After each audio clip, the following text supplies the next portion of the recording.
Hey folks, welcome back. Stacks and setbacks. It's been a little while. I've had a few things going on recently.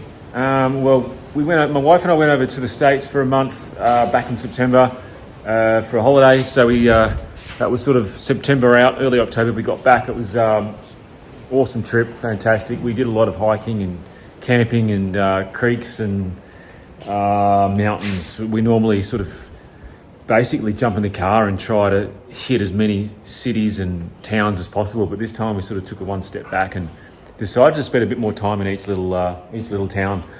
It was pretty cool. We actually like to we sort of try to keep out of the cities and try to go to, old towns, perfect example, my hat, Shaniko General Store, which is, we were just out of, I was actually catching up with a buddy in Madras.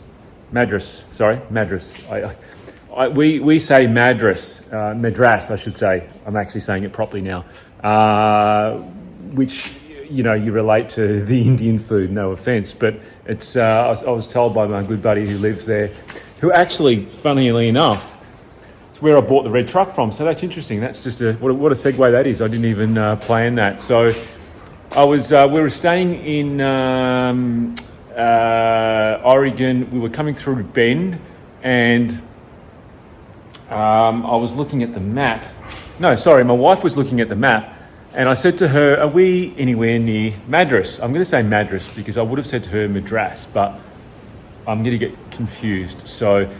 And I've got it in my head that it's Madras now, which is the proper pronunciation.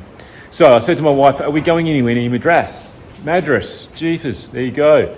And she's like, "Yeah, we're actually going through it." And I'm like, "Wow, well, that's where Justin is, the guy that I bought this truck off." Now, I mean, I've kept in contact with Justin over the years. I've never actually met him in person. I bought the truck sight unseen. I'd never met Justin. And I called him up and I'm like, "All right, cool." He answered the phone. I said, "Justin, we're actually coming through Madras in the next hour or two. Are you around?" He goes, "Yeah, man, of course I am." So I'm just going to change hands here because it gets quite sore, one-handed. And he's like, "Yeah, cool." So we popped through, saw Justin, spent an hour with him or so. Absolute legend of a guy. Shout out to Justin. It turns out that the truck came from like a guy down the road, not far from where he lived. So that truck is actually a local Madras truck. I think most of its life, so that was pretty cool. The guy that actually he bought the truck off the guy after he passed away. So I got a bit of an inside story on the truck, and it was really funny. It was really cool just to be able to drive around, or even while I was driving around, thinking that this truck was cruising around Madras for most of its life. And for me, if you're a car person, you know what that means. And it was such a cool feeling. One of those feelings you just can't explain, right? As tacky as that sounds. But there you go. That was a little side story from one of our travel spots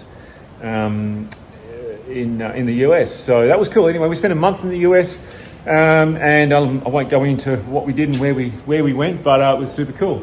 Got back, and my old man had passed away.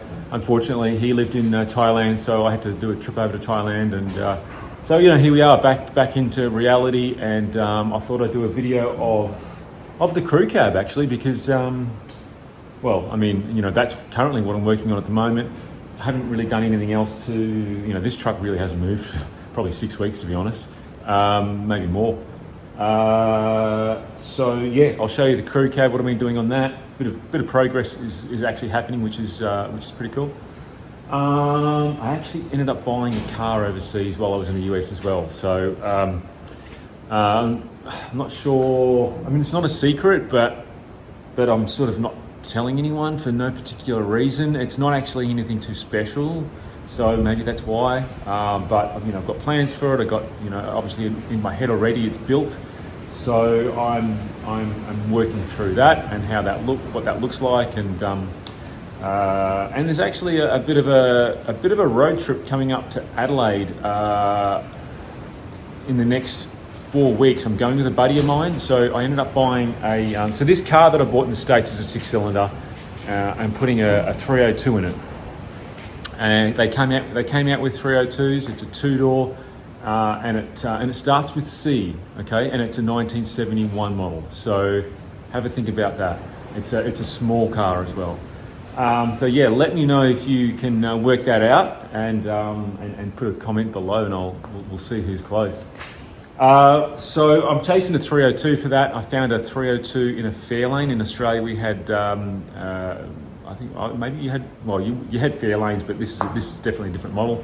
I'm not up to speed with my Ford Fairlane models. It's like a 97 NA or FA or something like that. It is. I am not 100% sure, but it's a rebuilt 302 roller. So I'm going to. I got that at a good price. I'm actually going to drive to Adelaide, or fly there, I should say, with my buddy, and then we're going to pick the car up. The guy's going to pick us up from the airport, and drive it home, which will be really fun. We're going to go to the drags on the way home. There's a really cool meet the Friday night at the Bend, which is in Adelaide. Check that out and do a bit of a road trip on the way home. So that should be fun. All right, well, I think I'll just turn this camera around and we'll show you what's been happening with the crew. Alrighty, so camera's turned back around, and what has been happening? A bit of body work, actually. So this sort of started before I went overseas to the States. I started this, maybe 6 weeks, 2 months ago, whenever it was.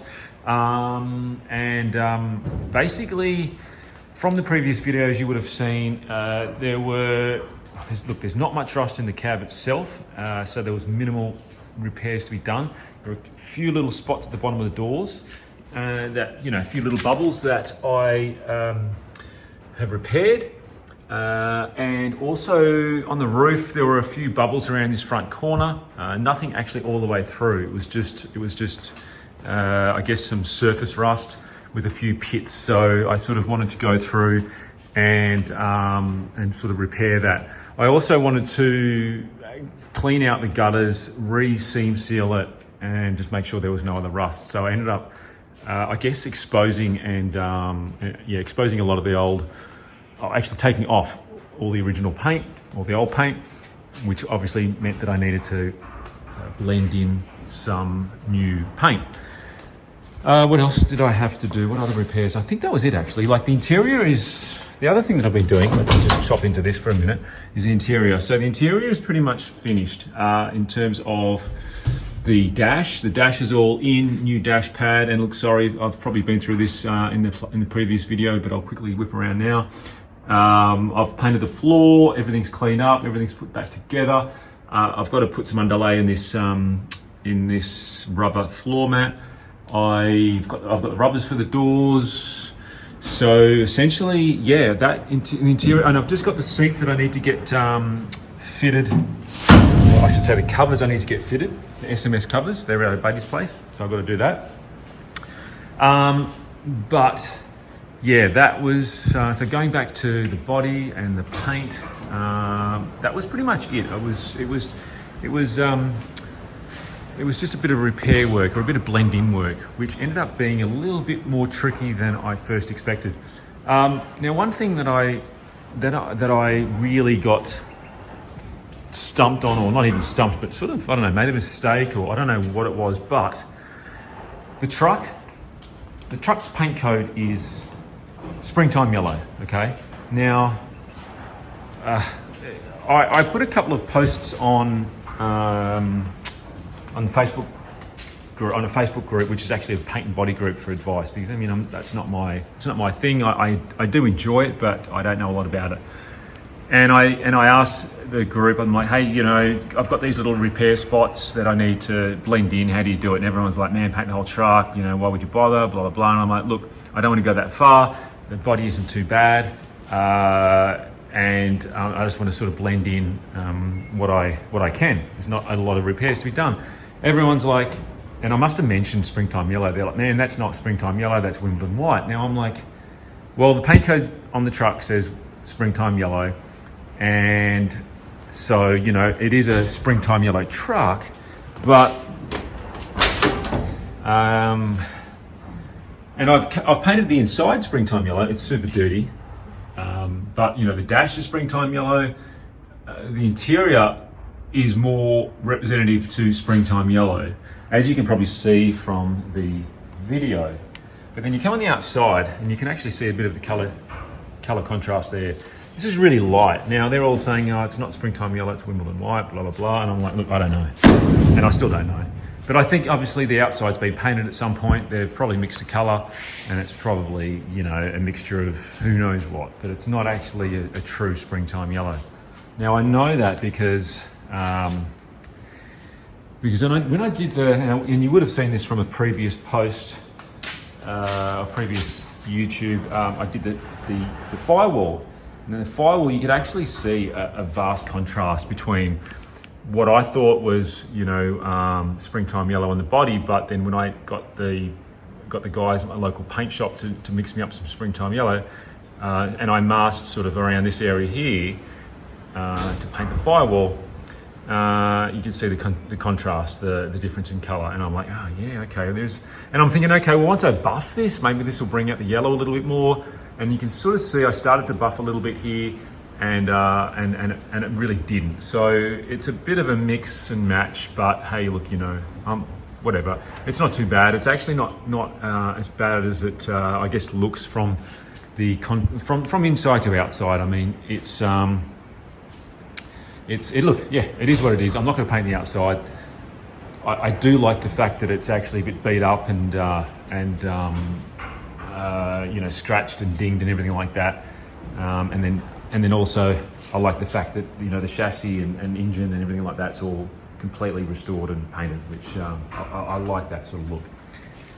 So yeah, essentially that's what's going on at the moment. I've actually started. I've actually buffed this side a little bit as well, so you can sort of see that's what the look I'm sort of going for, a sort of patina, you know, scratched up, shitty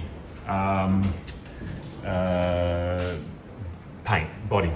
Now, one thing that I had to deal with, which, you know, it took me a little while to sort of, hey Tiggs, hey girl, there's Tiggs. Hey girl, how are you? Oh yeah, good girl, Tiggs. Come to say hello. There's possums in the shed, huh? There we go. Good girl, yeah. So yeah, what I did was when I got the springtime yellow for the firewall, I then started blending in little bits and pieces, and one of the bits that I blended in was this front little patch here. There was a hole here for a fuel tank, and I patched that up. So when I painted this, you could actually see obviously the difference in the yellow to whatever color this is. So then it was bothering me that the firewall was a different color, and so then I went to my local paint shop and I took this down, which is just an old guard from this truck, and I sort of gave him. There's actually a good patch there that I buffed up a little bit as well. So there's a bit that's buffed and there's a bit that's not, and I'm like, this is the color that I need. So he mixed me up this color, which you would think is is the same color as the body, but well, I got it back.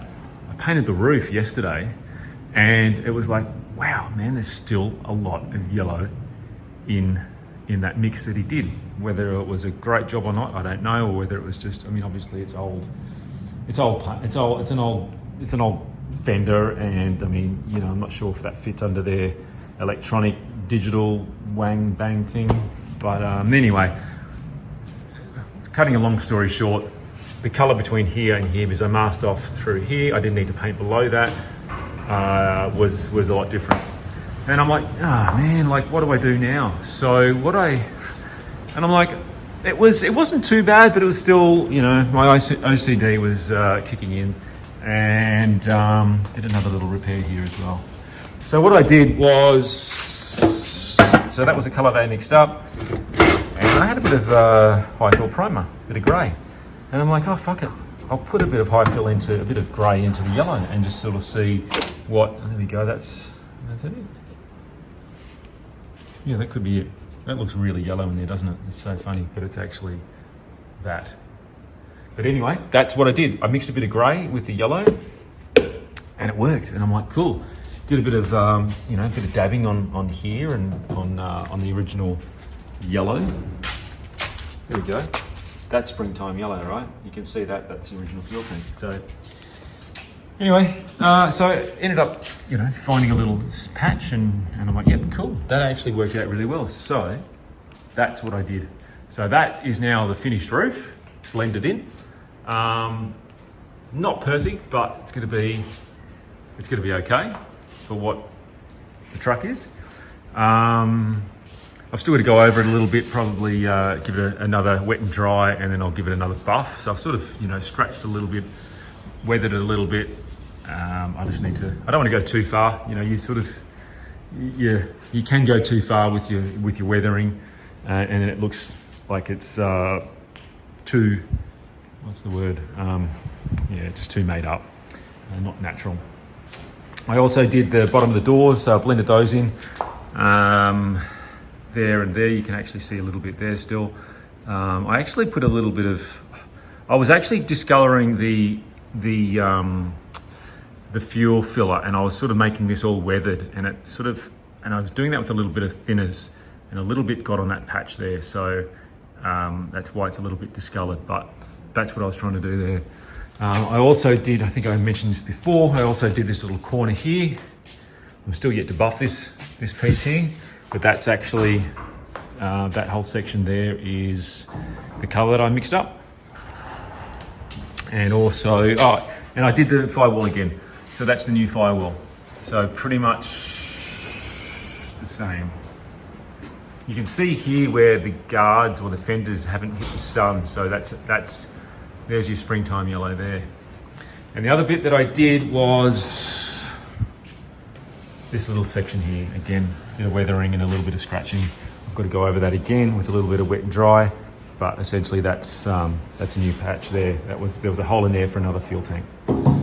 So yeah, that's what I've been doing. That's been the latest, and that's taken a little while just because anyone that's done color matching and old paint to old paint to new paint to make it look old again, man, it's a challenge, and hats off to those guys that can do it really well.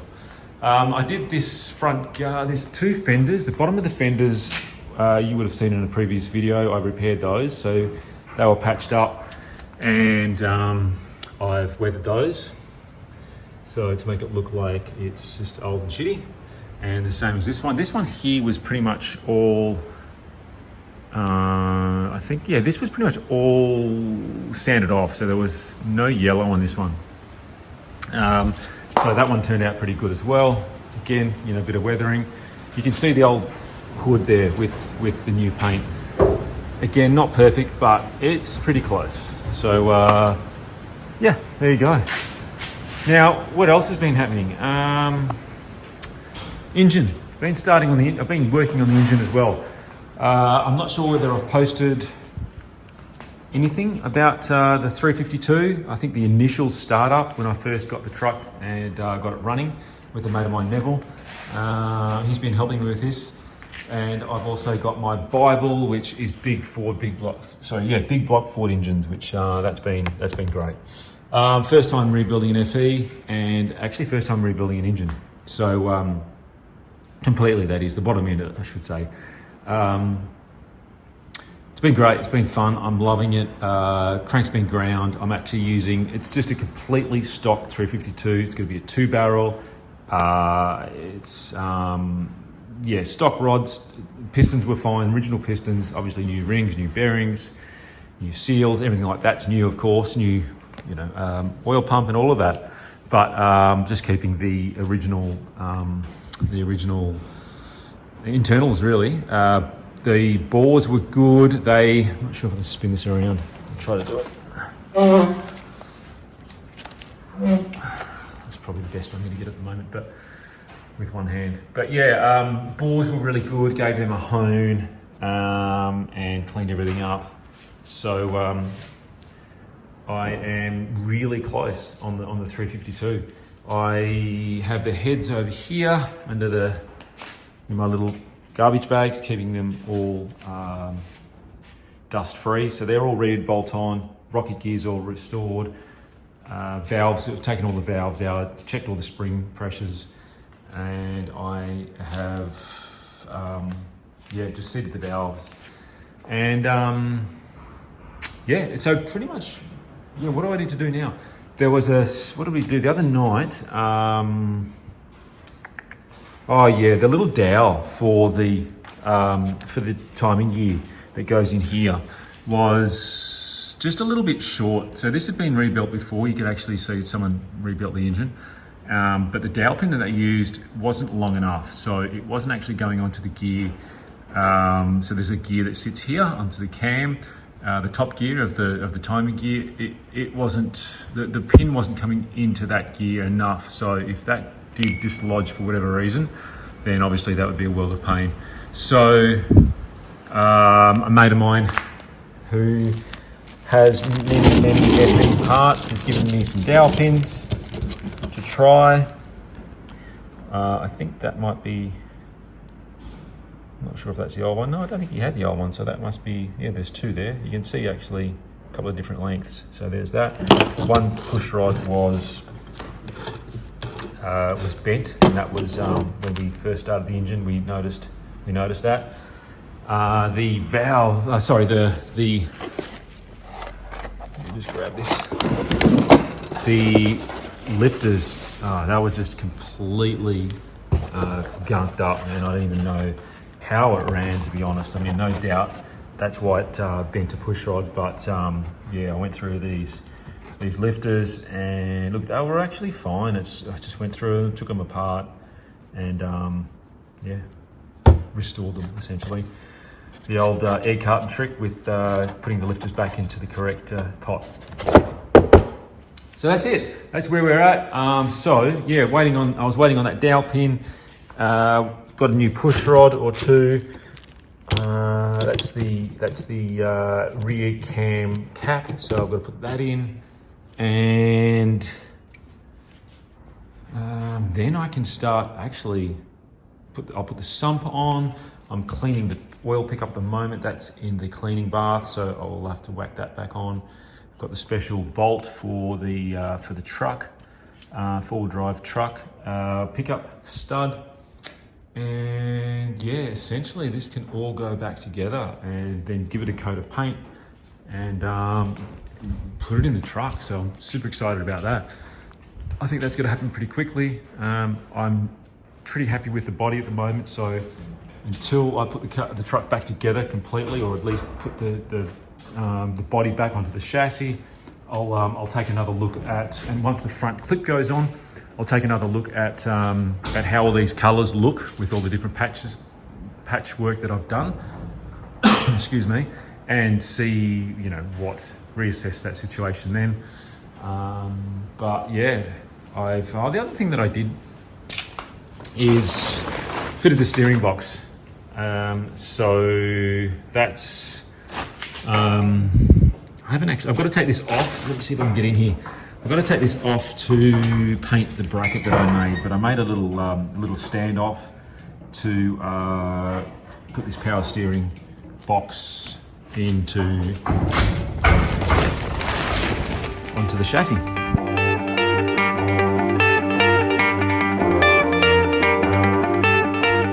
Hey guys, well that's a wrap for this one. So thank you again for watching, and until next time, take care.